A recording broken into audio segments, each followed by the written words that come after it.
Morning sir. देखो, कानून सिर्फ पब्लिक के लिए ही नहीं है, हमारे लिए भी है। एक हॉस्पिटल के बाहर पुलिस वाला खड़ा होकर अगर सिगरेट पिएगा तो हमारे बारे में क्या मैसेज जाएगा? हाँ, रिपोर्ट बताओ। रिपोर्ट आप आने के बाद लेंगे ऐसा सोचा था। अरे फिर यहाँ घंटों पहले आकर बुत बनकर खड़े रहने से क्या फायदा? तुम रिपोर्ट को रेडी रखोगे ये सोचकर मैंने तुम्हें यहाँ भेजा था। सर आप सिर्फ खड़े रहिए, बाकी का मैं देख लूंगा सर। हाँ। Morning sir. हाँ।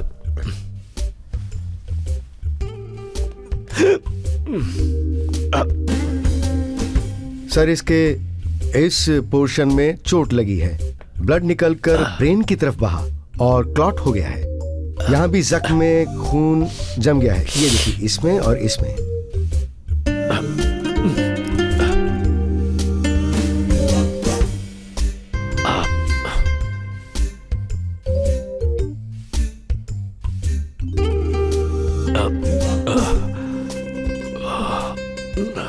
सर इसके इस साइड में और इस साइड में गहरे जख्म की वजह से इसकी मौत हुई है।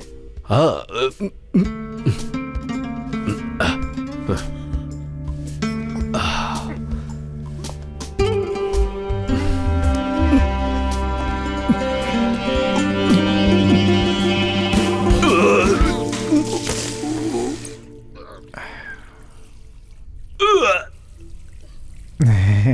अभी अभी आनंदपुर से ट्रांसफर होकर यहाँ आए हैं। ओह, अभी तक यहाँ पे सेट नहीं हुए। कोई बात नहीं।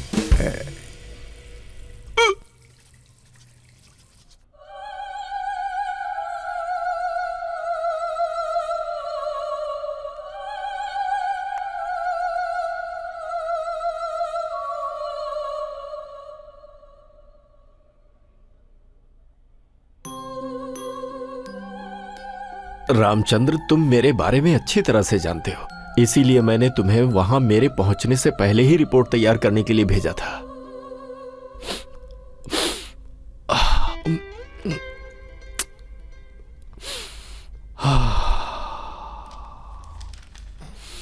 खाना खाने के बाद विपिन और संध्या रेस्टोरेंट से आ रहे थे। वो दोनों वहां पर फ्लाइट लैंड होते हुए देखने के लिए साथ में खड़े थे। फ्लाइट लैंड होते हुए देखने के लिए? लेकिन ऐसा किस लिए? हाँ? पता नहीं। उसके बगल में दो यंग लड़के बाइक चलाते हुए आए और रुके। उसमें से एक ने विपिन को बुरी तरह से मारा और उसी रास्ते से आने वाले एक दूसरे शख्स ने उसे बचाया और उन्हें पकड़ने की कोशिश भी की। इसका मतलब? इसके बाद मुझे कुछ नहीं पता। इस हादसे से मैं पूरी तरह टूट गई हूँ। क्या करना है मैं कुछ समझ नहीं पा रही।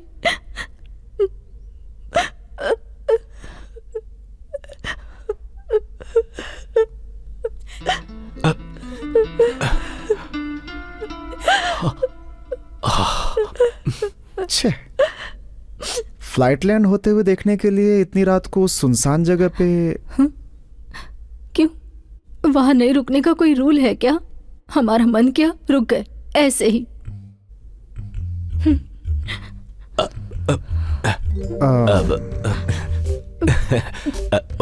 Okay, sorry, police procedure.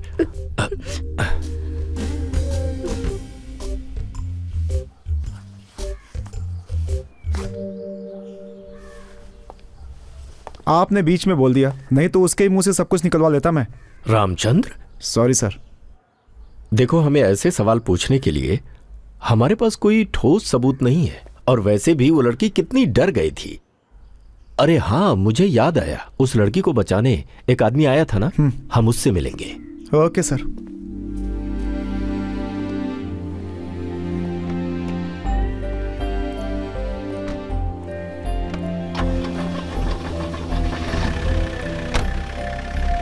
अरे रामचंद्र। जी सर।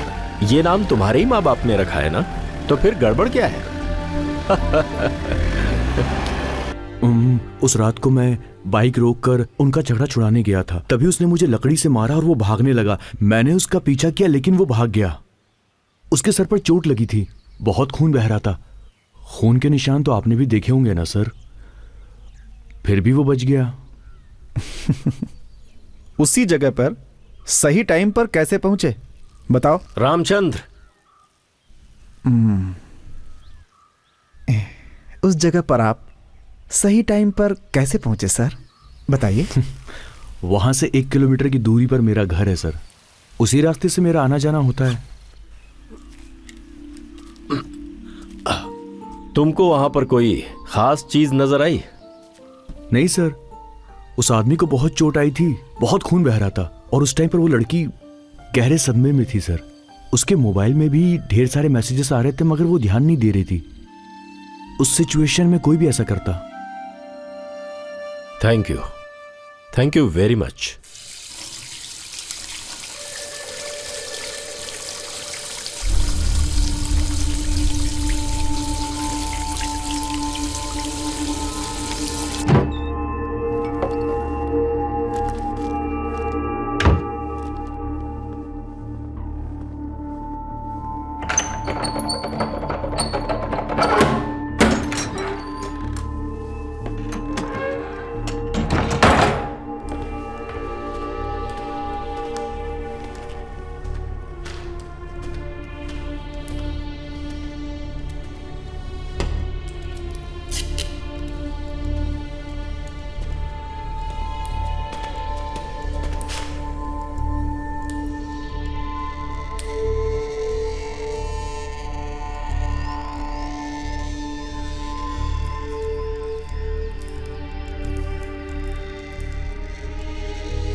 ये कॉल समरी दिखाकर आप मुझे कॉर्नर कर रहे हैं? हेलो, फोन किया इसलिए नहीं।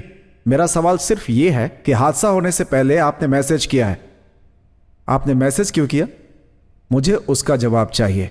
तो फिर इंद्रजीत मेरा बहुत ही अच्छा फ्रेंड है, लेकिन वो बिपिन से इतना गुस्सा क्यों था ये मुझे नहीं पता।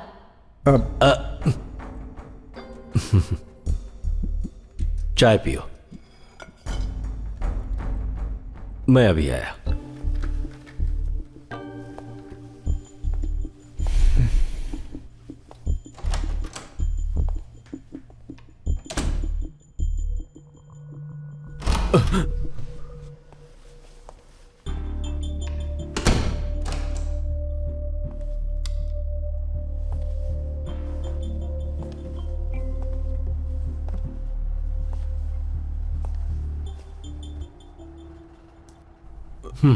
क्या सर?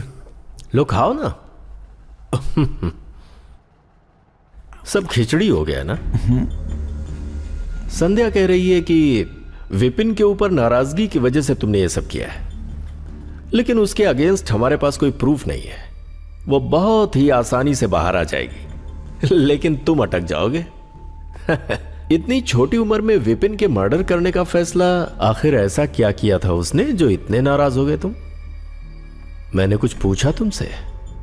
कोर्ट, फैसला, सजा, जेल, उफ, बहुत तकलीफ होगी।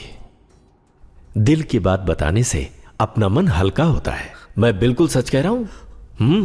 उस धोखेबाज की वजह से मैंने ये सब कुछ किया। किसकी बात कर रहे हो तुम? संध्या। What the hell? बाबू, यहां सिर्फ इनकमिंग है, आउटगोइंग नहीं है। हाँ? मैं नहीं नहीं करके 1000 बार उसे कहा कि मैं किसी का खून नहीं कर सकता हूं, लेकिन उसने मुझे शादी का झांसा दिया। यकीन करिए मैंने जानबूझकर नहीं किया सर।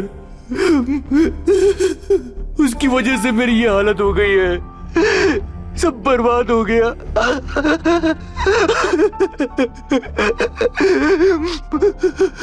सारी प्लानिंग उसने की, उसे एयरपोर्ट पर बुलाने का, उस स्पॉट पर खड़ा करने का, सारा प्लान उसका ही था सर। उसने जो कहा मैं करता गया।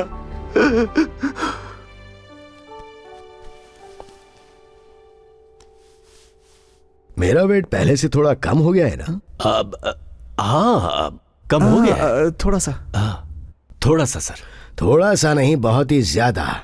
जब से ये केस शुरू हुआ है मैं बहुत टेंशन में हूँ। रिटायर्ड जज का बेटा है ये, और ऊपर से बहुत प्रेशर आ रहा है। उस लड़के को आगे रख के इस केस को खत्म कर सकते थे ना। इस केस में उस लड़की के इन्वॉल्वमेंट को जो तुमने पकड़ा है वो बहुत ही ब्रिलियंट काम किया है एलेक्स। अब हमें परेशान करने के लिए सीबीआई या क्राइम ब्रांच वाले नहीं आ सकते हैं। कुछ भी हो, लेकिन तुम्हें एक प्रमोशन तो मिलना ही चाहिए। सर, सर आपसे एक बात करनी थी मुझे। हाँ बोलो बोलो। सर दरअसल मैं रिटायरमेंट चाहता हूँ। रिटायरमेंट चाहते हो? इतना अच्छा सर्विस रिकॉर्ड है, प्रमोशन का चांस भी मिल रहा है तुम्हें। पागल तो नहीं हो गए तुम? पागल ही हो गया हूँ सर। कुछ दिनों से मुझे थकावट सी महसूस हो रही है। मन करता है कि मैं गांव जाकर माँ के साथ सुकून से रहूं। सुनो, तुम्हारे कमिटमेंट, तुम्हारे हार्डवर्क और तुम्हारे तेज दिमाग की वजह से ही तुमने ये केस सॉल्व किया है। इस स्टेट के पुलिस डिपार्टमेंट में तुम एक डेयरिंग ऑफिसर हो, an asset to the force.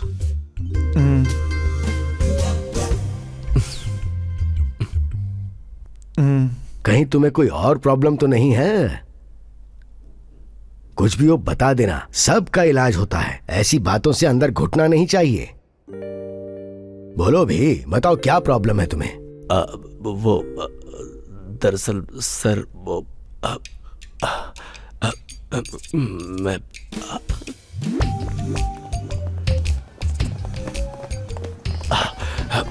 Sir आपने सच्चाई भी नहीं बताई और वहां से उठकर चलिए। चुप। तुम का एक